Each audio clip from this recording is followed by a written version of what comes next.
오늘 이 청원은 마지막 청원입니다. 주님이 6가지 혹은 7가지 청원을 말씀하셨는데 이 13절을 구분하는 분들이 계십니다. 어떤 분은 우리를 시험에 들게 하지 마시옵고를 한 청원, 그리고 악에서 구하시옵소서 또 한 청원, 이렇게 나눠서 7가지로 보시는 분이 있고 묶어서 하나로 보시는 분이 있습니다. 저는 묶어서 하나를 보는 쪽으로 선택을 한 것입니다. 그리고 주기도문에 대해서 더 깊이 알고 싶으신 분들은 주기도문에 관한 책자들이 상당히 많이 있습니다. 읽어보시면 도움을 받으실 수가 있는데, 또 어떤 분의 글들은 너무 좀 이렇게 방대하게 쓰다 보니까 좀 내용이 옆으로 많이 빠져 있는 그런 책들도 있습니다만은 한번 더 알고 싶으신 분들은 그런 책자들을 참고하시면 좋을 것 같습니다. 그리고 이 주기도문을 마치면서 기도에 관한 한 부분을 또 말씀을 드리고자 하는데, 한국교회 기도 습관에 대해서 조금 말씀을 드리고 본문으로 들어가 보도록 하겠습니다.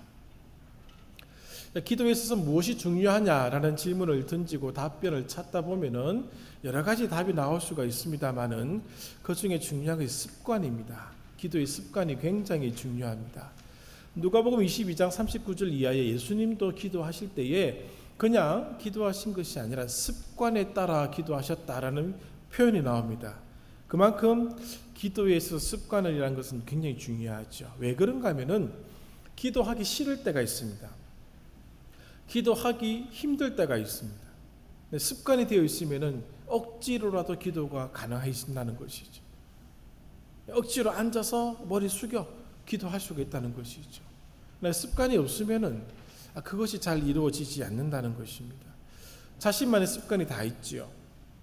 또 기도의 방법도 다 다릅니다. 이렇게 기도하는 것이 옳다라고 하는 것은 없습니다. 어떤 습관이든 어떤 방법이든 좋고 나쁜 것은 없다고 저는 생각하고 있습니다. 개인이 하는 기도든 공동체의 기도든 그 습관에 따라서 하시면 된다라고 저는 말씀을 드리고 싶습니다. 예수님도 기도하실 때 유대교의 습관을 따라서 그렇게 기도를 하셨다라고 볼 수가 있습니다. 중요한 것은 우리가 기도를 하는 이유와 목적을 잃지 말아야 한다는 것이죠. 분명한 목적을 가지고 분명한 방향에 따라서 기도를 해야 된다는 것이죠. 한국교회를 대표하는 기도의 습관 중 하나가 새벽 기도회입니다.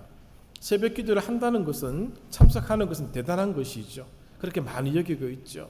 저는 틀리지 않았다라고 말씀을 드리고 싶습니다. 우리 가운데 중요한 문제가 생기고 결단해야 될 또 엄청난 일이 앞에 놓여져 있으면은 새벽 기도의 시간을 참석하게 됩니다. 그렇게 해서 좀 더 하나님 앞에 내가 이런 마음으로 왔습니다라고 하는 것을 보이고자 그렇게 행동을 하게 된다라고 하는 것이죠. 이 새벽 기도가 정확하게 누구에 의해서 언제 시작되었는지는 잘 모릅니다. 알려진 바는 길손주 목사님이 시작하셨다라고 알려져 있습니다. 1906년도지요. 그러나 기록에 따르면 1905년도에도 새벽에 모였다는 기록이 있습니다. 선교사들이 선교 보고할 때 쓴 기록이 있다는 것이죠. 그리고 그 이전에도 모였다라고 하는 그런 얘기들이 있다라고 하는 것을 볼 때에 새벽 기도회는 누가 언제 어디에서 시작했는지는 모르는 것이지만은 선교사들의 눈에 비쳤던 새벽 기도의 모습은 굉장히 비정상적인 모습이었다라고 보고가 되어 있습니다. 왜냐하면은 우리는 새벽 4시에 일어나서 기도하는 것을 굉장히 나름대로 이렇게 뭔가 있게끔 생각합니다만은 그들에게 입장에는 오밤중이었다는 것이죠. 일어나기 한참 잠을 자야 될 시간에 일어나서 기도한다고 하는 것이 이해가 되지 않았다라고 그들은 보고하고 있습니다. 이유가 여러 가지가 있겠지요. 농경 문화 때문에 있을 수도 있고 타 종교의 영향도 있습니다. 그래서 도교의 영향을 많이 받았지 않느냐, 그렇게 표현하시는 분도 계시고, 불교도 거의 새벽 3시 반 정도에 시작을 하지 않습니까? 기도를. 그런 영향들이 있다라고 보고 있습니다. 농경사회다 보니까 아침 일찍이 움직이는 것을 굉장히 귀하게 여겼다는 것이죠. 이런저런 모든 영향이 한국교회에 들어왔고 영향을 끼쳤고, 그것이 새벽 기도회를 만들어낸 하나의 여러 가지 이유가 이것을 만들어낸 원인이라고 볼 수 있다라고 하는 것이죠. 중요한 것은 이 새벽 기도회가 거룩한 습관으로 자리매김을 했다는 것입니다. 한국교회에서 파송을 받은 선교사들이 해외에서는 새벽 기도를 할까? 네, 합니다. 한국인들끼리 모여서 한다는 것이죠. 그만큼 새벽 기도에 대한 그 애착이 강하다는 것을 볼 수가 있습니다. 또 하나의 습관은 통성 기도입니다. 금요 기도회가 만들어진 것은 얼마 되지 않았습니다. 금요초라도 저도 기억나기를 초등학교 때 가봤던 기억이 나고 중학교 때 참석했던 기억이 납니다만은 그때는 이제 통금이 있던 시절이다 보니까 밤을 샜지 않습니까? 그렇게 기도를 했는데 제가 성장했던 교회는 통성 기도를 금했었습니다. 통성 기도를 못하게 했던 그런 교회였고, 그러나 대부분의 교회는 통성 기도를 금요 기도에 다 하지 않습니까? 주여 삼상하면서 시작하잖아요. 그 모습을 바라보았던 선교사들은 말로 표현할 수 없는 전율을 느꼈다라고 표현하고 있습니다. 난잡하지 않았다는 것이죠. 뭔가가 가슴을 치는 분위기가 이 통성기도 시간을 통해서 경험되어졌다는 것이죠. 우리가 소리를 내서 기도한다는 것은 옆 사람이 듣는다는 것을 전제하는 것이죠. 다 드러내서 기도한다는 것을, 기도에는 비밀이 없다는 것을 말해주고 하나가 되었다는 것을 보여주는 하나의 상징과도 같은 것입니다. 일제 탄압이 그런 기도를 만들었다라고 말하는 사람들이 있습니다. 그리고 통성기도하는 사람들의 면면을 보면은 마음에 큰 슬픔이 있거나 아픔이 있거나 고통이 있거나 어려움이 있을 때, 속된 말로 한이 있을 때 기도를 그렇게 한다는 것이죠. 참지 못한다는 것이죠.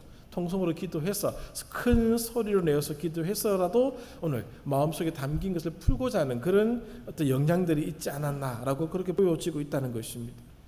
통성기도는 입으로 하는 기도요, 새벽기도는 귀로 하는 기도다.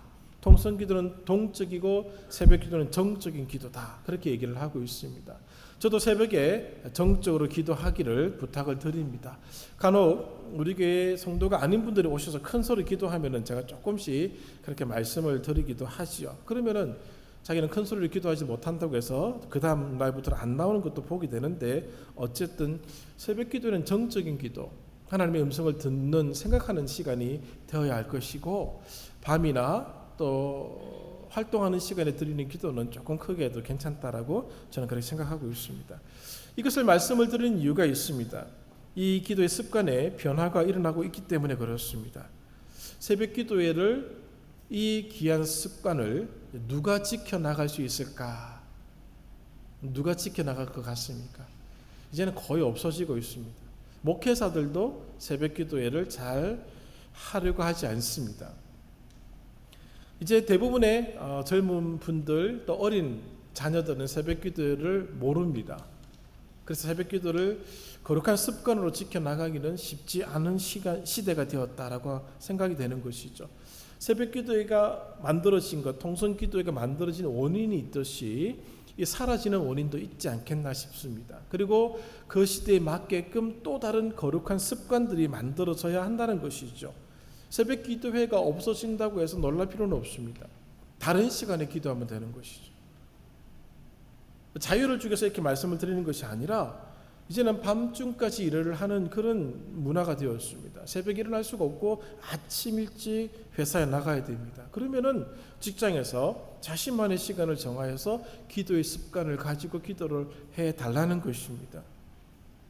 그 상황에 맞는 자신만의 기도 습관을 만들어 가야 한다는 것이죠. 꼭 굳이 여기까지 나올 필요는 없습니다.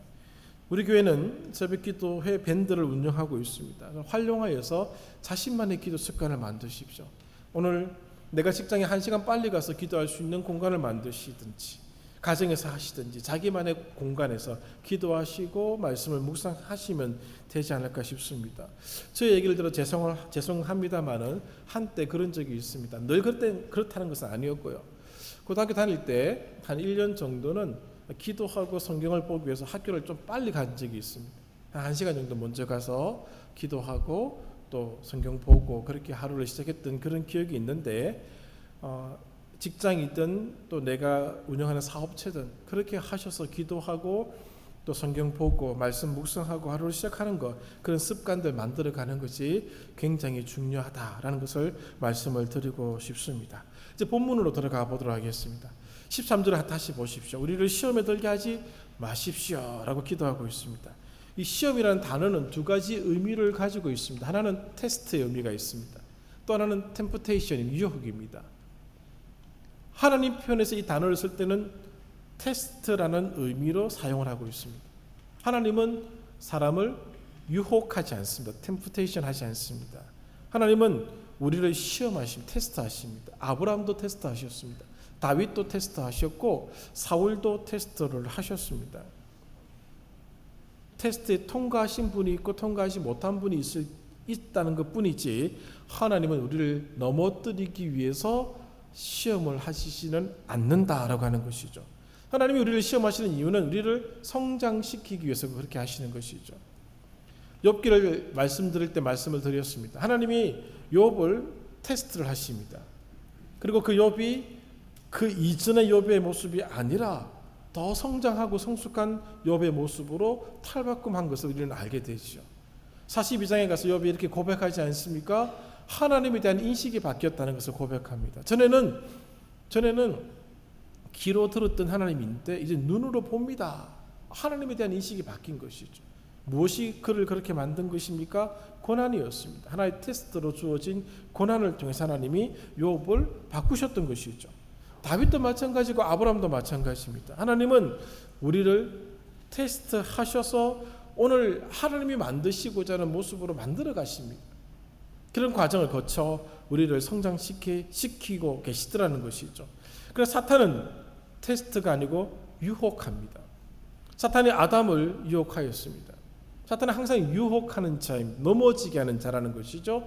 마태복음 4장에 사탄이 예수님을 유혹하고 있지 않습니까? 세 가지의 문제로 유혹합니다. 세 가지의 질문을 던지죠. 넘어뜨리기 위해서 그렇습니다. 문제는 우리 힘으로는 사탄의 유혹을 저지할 힘이 없다는 것입니다. 그래서 이 기도를 우리의 기도 끝부분에 가르쳐 주시는 것이죠. 우리를 시험에 들게 하지 마십시오. 유혹에 빠지지 않도록 지켜 주십시오라고 기도하라는 것입니다. 유혹으로부터 보호받는다는 것은 사탄으로부터 보호를 받는다는 것이죠. 사탄이 우리를 넘보지 못하도록 지켜달라는 것입니다. 마태는 여기 뒤에 또 하나의 구절을 붙이고 있습니다. 누가복음에 나타난 주기도문에는 이 구절이 없습니다만은 마태복음에는 이렇게 다만 악에서 구하시옵소서라고 내용을 이어서 말하고 있다는 것이죠.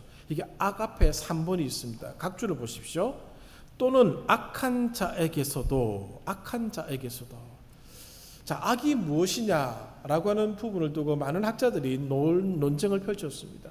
정리된 것은 무엇인가 하면 악한 자라고 하자는 것이죠. 단순히 악이라는 어떤 존재가 아니고 그 악을 가지고 있는 악한 자에게서 지켜주십시오라고 기도를 가르쳐주고 있다는 것입니다. 악한 자는 바로 사탄을 말하고 있습니다. 유혹하는 자, 악한 자죠. 그가 악이라는 그 악 자체라는 것이죠. 그로부터 우리를 지켜주십시오. 그래서 이 구절은 함께 묶어서 마지막 청원이 될 수 있다라고 하는 것이죠. 여기서 구원하여 주십시오, 구하여 주십시오라고 하는 표현은 어떤 의미가 있는 표현인가 하면은 여기에 이 악의 존재가 악의 그 부림을 받는 노예가 되지 않도록 해달라는 것입니다. 단순히 고통이나 어려움이 생기지 않도록 해달라는 것이 아니라 새가 세상에 갇혀 있는 상태를, 속박당한 상태를 생각하시면 됩니다. 그 상태에서 노임을, 자유를 하게끔 해달라는 기도입니다. 악의 노예가 되지 않도록 해달라는 것이죠. 조금 더 다시 말씀을 드리면 사탄의 지배를 받지 않는 존재가 되게 해 주십시오라고 하는 기도입니다. 하나님의 나라의 통치를 받는 백성이 사탄의 노예가 되어서 사탄이 속박한 그 테두리 속에서 살아갈 수는 없는 것입니다. 그로부터 벗어나게 해달라는 것이죠. 이것이 굉장히 중요한 기도인 이유는 어디에 있는가 하면은 아담을 생각하시면 됩니다. 아담이 유혹에 넘어갔습니다. 그로 끝난 것이 아닙니다. 엄청난 영향을 끼치고 있지 않습니다. 그게 소속된 자라서 그는 죽을 수밖에 없는 지경에 들어간 것이죠. 그 스스로 자기를 구원할 수가 없는 겁니다. 하나님이 개입하지 아니하시면은 유혹을 이길 수도 없고 빠졌던 유혹에서 벗어날 수도 없다는 것을 보여주고 있는 것입니다. 그러므로 이 기도를 가르쳐주고 있는 것이죠. 유혹에 들게 하지 마시고 또 악한 자에게서도 우리를 지켜주십시오라고 기도를 가르쳐주고 이렇게 기도하라고 하는 것입니다. 여기까지가 주기도문의 내용입니다. 그리고 그 다음 보시면 가로가 되어 있습니다. 4번이 되어 있죠. 그리고 이렇게 되어 있습니다. 고대 사본에 이 괄호의 구절이 없음. 자, 우리가 보고 있는 성경은 사본입니다. 원본은 어디인지 알 수가 없습니다. 또 무엇이 원본인지도 모르고 있습니다. 많은 사본이 있는데 고대에 기록된 사본들을 비교해 보니 이 가로친 내용이 없는 사본들이 있더라는 것이죠.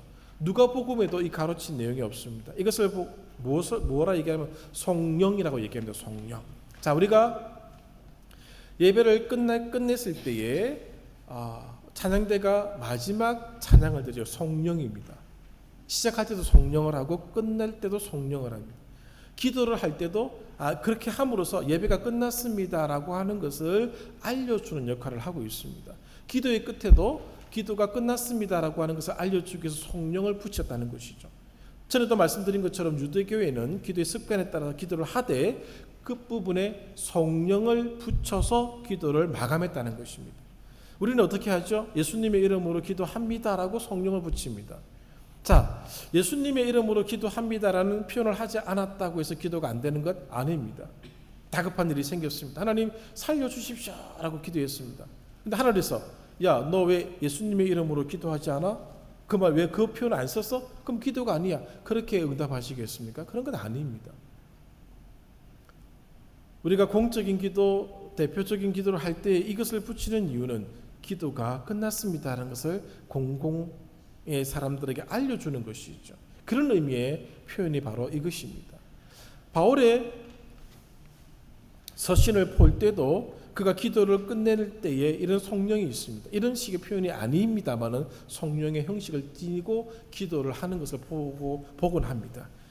성령은 고대 교회에서는 어떻게 사용이 되었는가 하면은 모두가 함께 기도할 때는 주기도문을 기도할 때 다만 악에서 구하여 주시옵소서를 같이 기도한다고 합니다. 그리고 나서는 각자 개인의 기도를 하게끔 했다고 하는 것이죠.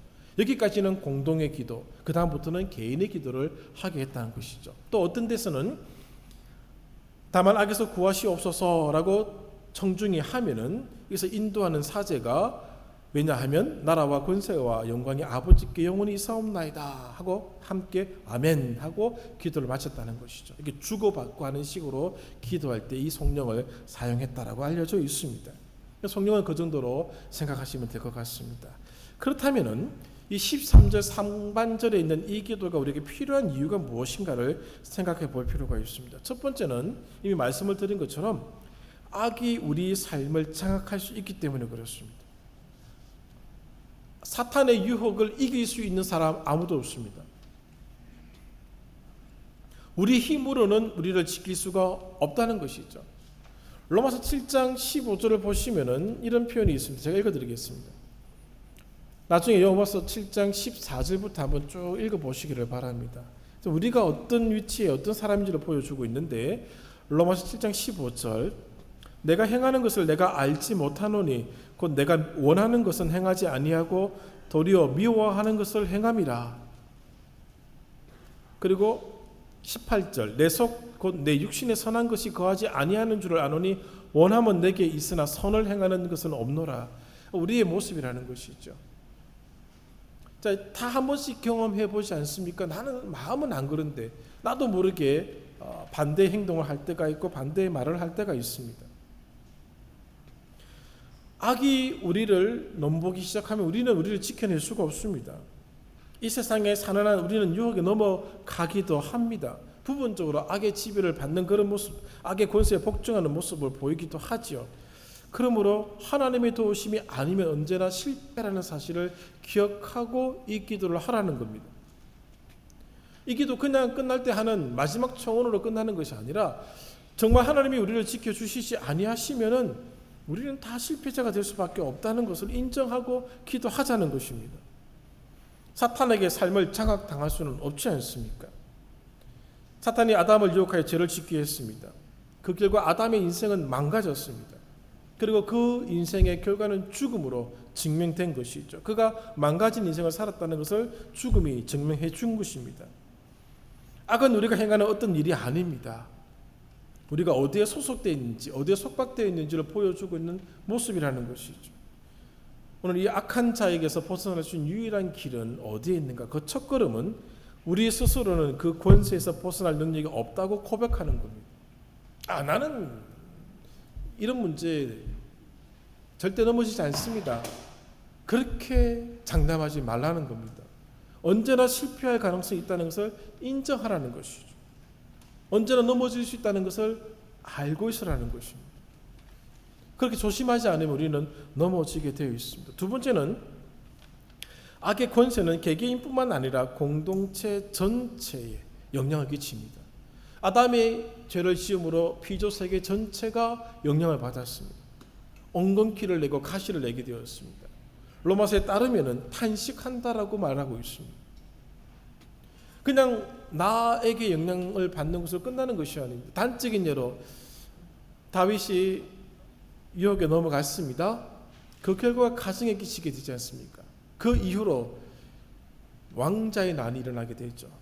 형제들끼리 피비린내 나는 싸움을 하게 되는 것을 보게 되죠. 항상 영향을 끼치게 된다라고 하는 것이죠. 한 사람 아담만 무너진 것이 아닙니다. 사탄은 아담을 무너뜨림으로 창조 세계를 무너뜨릴 계획을 가지고 있었다라고 하는 것이죠. 피조물도 썩어짐의 종로로 타였다라는 기록이 있습니다. 말씀이 있습니다. 그러므로 오늘 우리는 이렇게 기도해야 한다는 것이죠. 우리를 시험에 들게 하지 마시며 다만 악한 자에게서도 구하여 주십시오라는 기도를 반드시 드리라는 것이죠. 아침에 하루를 시작하실 때 주기도문을 하십시오. 정말 좋은 기도입니다. 내가 드렸던 기도를 다 하시고 나서 주기도문을 하시든지 아니면 주기도문을 먼저 하시고 나의 기도를 하시든지 순서는 상관이 없습니다. 예배당에서는 개인의 기도를 드리고 끝날 때 주기도문을 합니다. 그때 이 기도가 오늘 우리의 기도가 되어야 한다는 것이죠. 하나님이 오늘 나를 지켜주시기를, 악한 자에게서 지켜주시기를 기도를 하라는 것이죠. 세 번째는 테스트와 유혹을 구별할 줄 알아야 하기 때문에 그렇습니다. 무엇이 유혹이고 무엇이 테스트인지 모르면은 엉뚱하게 기도할 수 있다는 것이죠. 하나님은 아브라함을 테스트하신 것입니다. 하나님은 욥을 테스트하셨습니다. 다윗을 테스트를 하셨습니다.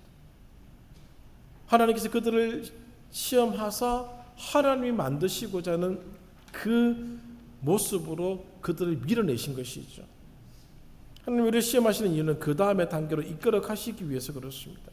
유혹은 우리를 넘어지게 하는 것이죠. 사울은 테스트에 넘어져서 실패자가 되었습니다. 다윗은 테스트가 되었습니다. 유혹이 되지 않았게끔 그가 만든 것이죠. 하나님이 원하시는 그 다음의 모습으로 다윗은 부단히 그를 만들어 갔던 것입니다. 하나님은 시험을 참는 자가 복이 있다고 야고보서를 통해 말씀하고 있습니다. 물론 쉽지는 않습니다. 그 과정이 녹록지 않음을 잘 알고 있습니다. 그러나 반드시 로마서 8장 28절에 기록되고 있는 것처럼 합력하여 선을 이루도록 하나님은 하신다는 것이죠. 하나님께서 만들어 가시는 그 모습이 어떤 것일까? 그 하나님의 은혜라는 이 제랄드 시츠의 책에 잘 나타나고 있습니다. 왜 그렇게 하시지? 이것이 유혹일까 시험일까? 무엇이지? 라고 하는 그런 고민에 하나의 답을 주는 책이 하나님의 은혜라는 책입니다. 한번 천천히 읽어보시면은 오늘 우리가 겪었던 많은 신앙의 하나의 사건이나 어떤 일들에 대한 이해를 충분히 할 수 있는 그런 좋은 책입니다. 한번 읽어보시기를 바랍니다. 그래서 꼭 제가 읽혀드리고 소개하고 있는 것이죠. 전에 말씀드린 것처럼 9월 달에는 하나님의 뜻이라는 이 제랄드 시츠의 책을 소개할 것입니다. 마지막 절정에 달한 책이죠. 하나님의 뜻에 관계된 책 중에 그만큼 저한테 감명을 주었던 책은 솔직히 없습니다. 9월 달에 한번 읽어보시고 참지 못하시는 분은 미리 찾아서 또 읽어보셔도 괜찮을 거라고 생각합니다. 네 번째는 우리가 하나님의 통치를 받는 존재임을 가르쳐 주기 때문에 그렇습니다. 구하소서 사하소서라는 단어 속에 이미 있다고 말씀드렸습니다. 새가 세상에 갇혀 있는 상태에서 우리를 구하여 내달라는 것이죠. 우리는 하나님 나라의 백성입니다. 사탄은 우리를 사탄 나라의 백성으로 이끌어 가려고 부단히 유혹하고 있습니다. 하나님은 우리를 그걸 지켜주시기 위해서 개입을 하신다는 것이죠. 우리가 이 기도를 드림으로 우리는 하나님 나라의 백성입니다. 하나님의 통치를 받는 자들입니다라고 하는 것을 드러내는 것이죠. 내가 어디에 소속되어 있는지, 내가 어디에 소속된 백성으로 살아야 하는지를 보여주는 기도가 이 기도라는 것이죠. 악한 자가 계속해서 끊임없이 우리를 공격하고 있습니다. 그 공격으로부터 보호를 받아야 될 나라가 있어야 되지 않겠습니까? 떠돌이로 살 수는 없지 않습니까? 하나님 나라에 속하게 되면 하나님이 우리를 지켜주신다는 것이죠. 왜? 하나님은 우리의 아빠입니다. 다 연결되어 있는 겁니다. 하늘에 계신 우리의 아빠가 우리를 지켜주시기를 기도하고 있는 것이죠. 나는 하나님 나라에 속한 자이기 때문에 이렇게 기도함으로 유혹에 빠지지 아니하고 악한 자가 나를 넘보지 못하도록 하나님 나를 지켜주십시오. 나는 하나님의 아들이고 자녀이고 딸이며 하나님 나라에 속한 자가 아닙니까? 그 기도하라는 것입니다. 하나님의 통치를 받는 자가 누구입니까? 7장에 가면 그것이 더 분명하게 드러나고 있습니다.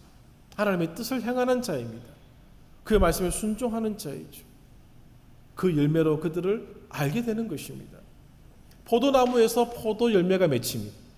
포도나무를 심었는데 배가 열리기를, 사과가 열리기를 바라는 사람은 아무도 없습니다. 왜? 당연한 것이죠. 하나님 나라에 속한 자이면 하나님 나라에 속한 자의 열매가 맺혀야 된다는 것이죠. 내가 하나님 나라의 백성이면 그 나라의 통치를 받는 자로서 살아가야 된다는 것이죠. 유혹에 넘어갈 수가 없다는 것이죠.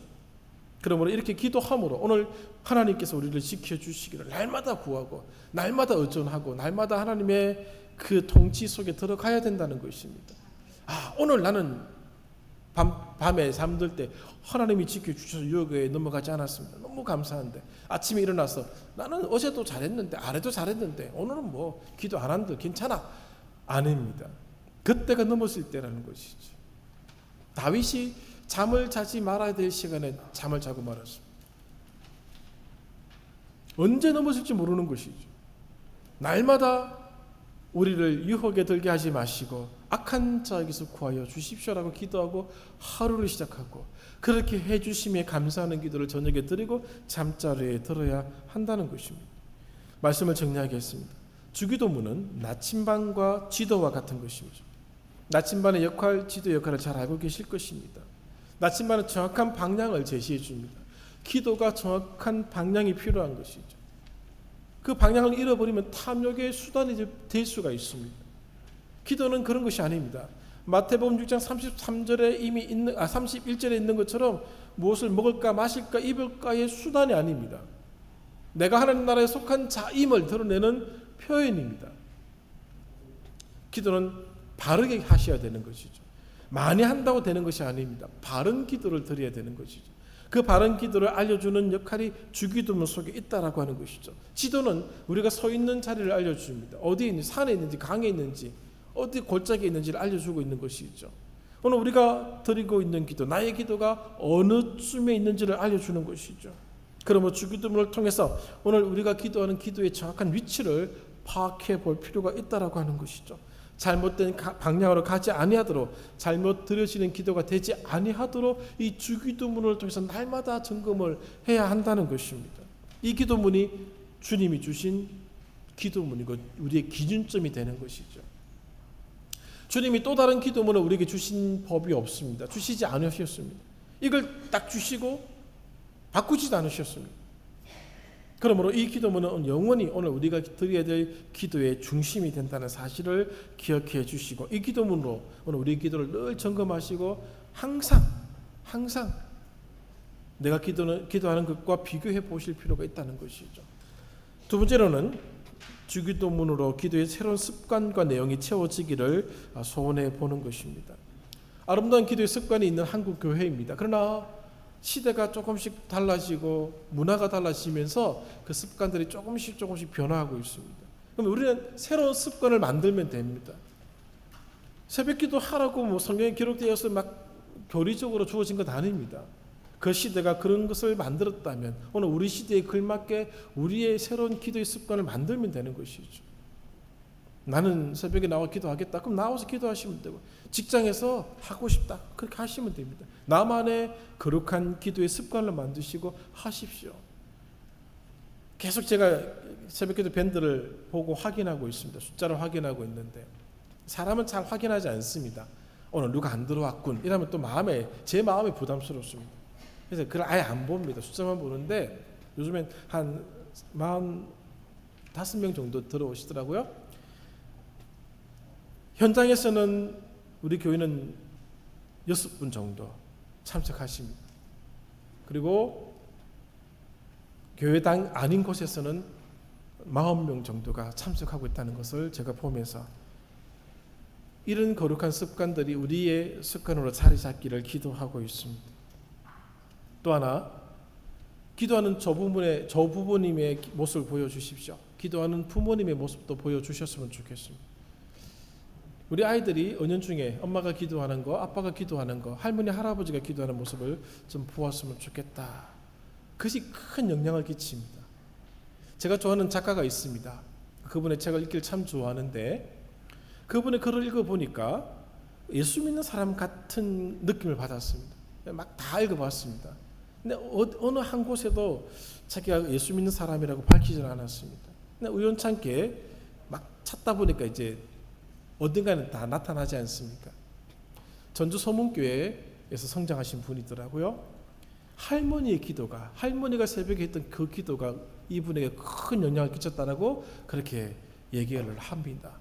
그리고 할머니의 신앙은 이분은 신학 박사 학위도 있는 분입니다. 그럼에도 불구하고 자기보다 더 신앙이 깊다는 것을 표현하고 있더라고요. 그 할머니의 기도의 영향을 이분이 받으셨다라고 저는 생각하고 있습니다. 무슨 기도를 들었는지는 모르지만 그 모습이 큰 영향을 끼친 것이죠. 기도의 거룩한 습관이 한 인생을 바꿀 수도 있습니다. 그 모습을 바라보게 해주는 것만 하여도 엄청난 영향을 끼칠 수가 있습니다. 무서운 것이죠. 오늘 우리 영광교회 모든 성도님들이 주기도문을 마치면서 기도의 아름다운 습관을 만들어 가셨으면 좋겠습니다. 이 새벽 기도이든 대낮에 드리는 기도이든 밤중에 드리는 기도에 상관없습니다.